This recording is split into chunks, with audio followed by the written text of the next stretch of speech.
Exodus 13. The Lord said to Moses, "Dedicate to me all your oldest children. Each first offspring from any Israelite womb belongs to me, whether human or animal." Unleavened bread. Moses said to the people, "Remember this day, which is the day that you came out of Egypt, out of the place you were slaves, because the Lord acted with power to bring you out of there. No leavened bread may be eaten. Today, in the month of Abib, you are going to leave. The Lord will bring you to the land of the Canaanites, the Hittites, the Amorites, the Hivites, and the Jebusites. It is the land that the Lord promised your ancestors to give to you, a land full of milk and honey. You should perform this ritual in this month. You must eat unleavened bread for 7 days. The seventh day is a festival to the Lord. Only unleavened bread should be eaten for 7 days. No leavened bread and no yeast should be seen among you in your whole country. You should explain to your child on that day, "It's because of what the Lord did for me when I came out of Egypt." It will be a sign on your hand and a reminder on your forehead, so that you will often discuss the Lord's instruction, for the Lord brought you out of Egypt with great power. So you should follow this regulation at its appointed time every year. Dedication of Israel's oldest offspring. When the Lord brings you into the land of the Canaanites and gives it to you as promised to you and your ancestors, you should set aside for the Lord whatever comes out of the womb first. All of the first males born to your animal belong to the Lord. But every first male donkey you should ransom with a sheep. If you don't ransom it, you must break its neck. You should ransom every oldest male among your children. When, in the future, your child asks you, "What does this mean?" you should answer, "The Lord brought us with great power out of Egypt, out of the place we were slaves. When Pharaoh refused to let us go, the Lord killed all the oldest offspring in the land of Egypt, from the oldest sons to the oldest male animals. That is why I offer to the Lord as a sacrifice every male that first comes out of the womb. But I ransom my oldest sons. It will be a sign on your hand and a symbol on your forehead that the Lord brought us out of Egypt with great power." God leads the way. When Pharaoh let the people go, God didn't lead them by way of the land of the Philistines, even though that was the shorter route. God thought, if the people have to fight and face war, they will run back to Egypt. So God led the people by the roundabout way of the Reed Sea Desert. The Israelites went up out of the land of Egypt ready for battle. Moses took with him Joseph's bones, just as Joseph had made Israel's sons promise when he said to them, "When God takes care of you, you must carry my bones out of here with you." They set out from Succoth and camped at Etham on the edge of the desert. The Lord went in front of them during the day in a column of cloud to guide them, and at night in a column of lightning to give them light. This way they could travel during the day and at night. The column of cloud during the day and the column of lightning at night never left its place in front of the people. Exodus 14. Israel crossing the sea. Then the Lord said to Moses, "Tell the Israelites to turn back and set up camp in front of Pi-hahiroth, between Migdol and the sea, in front of Baal-zephon. You should set up camp in front of it by the sea. Pharaoh will think to himself, 'The Israelites are lost and confused in the land. The desert has trapped them. I'll make Pharaoh stubborn and he'll chase them. I'll gain honor at the expense of Pharaoh and all his army, and the Egyptians will know that I am the Lord.'" And they did exactly that. When Egypt's king was told that the people had run away, Pharaoh and his officials changed their minds about the people. They said, "What have we done?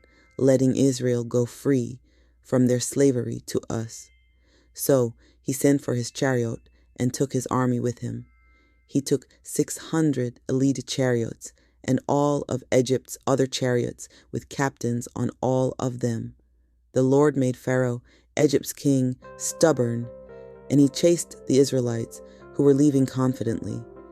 The Egyptians, including all of Pharaoh's horse-drawn chariots, his cavalry, and his army, chased them and caught up with them as they were camped by the sea, by Pi-hahiroth in front of Baal-zephon.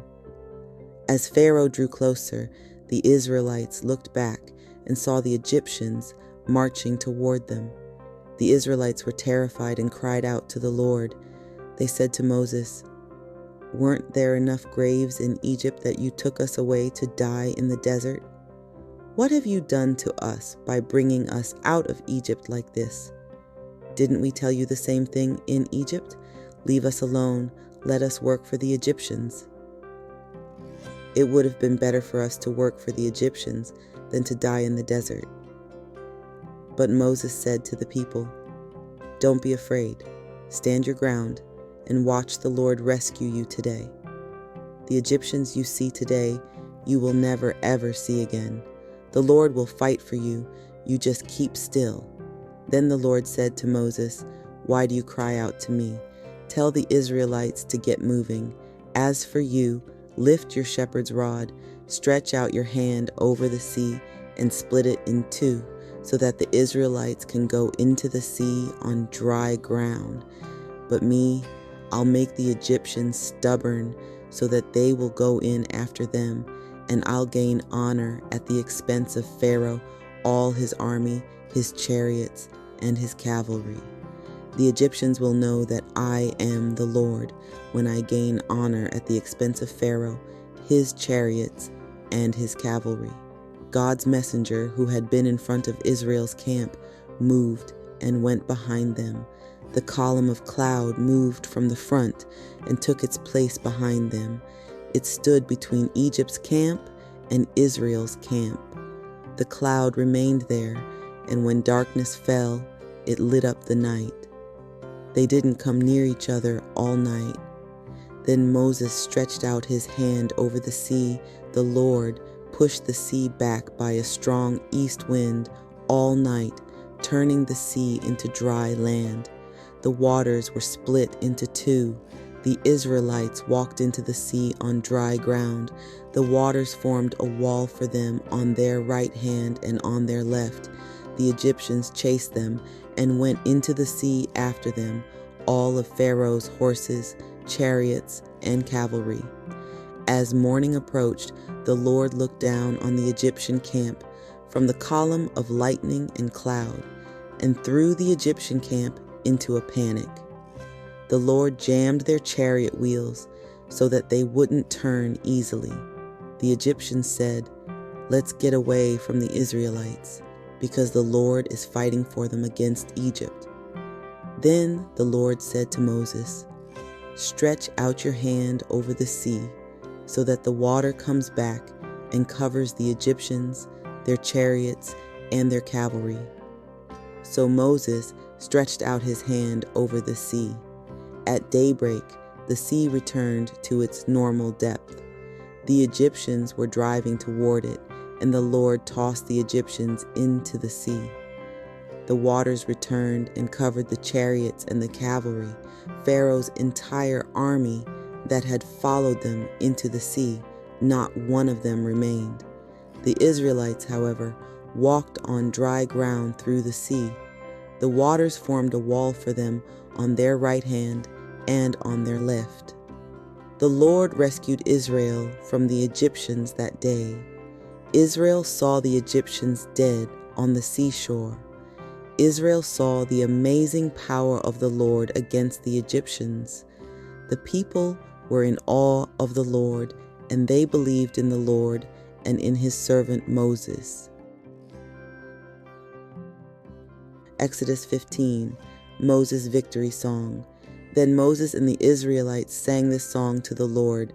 "I will sing to the Lord for an overflowing victory. Horse and rider he threw into the sea. The Lord is my strength and my power. He has become my salvation.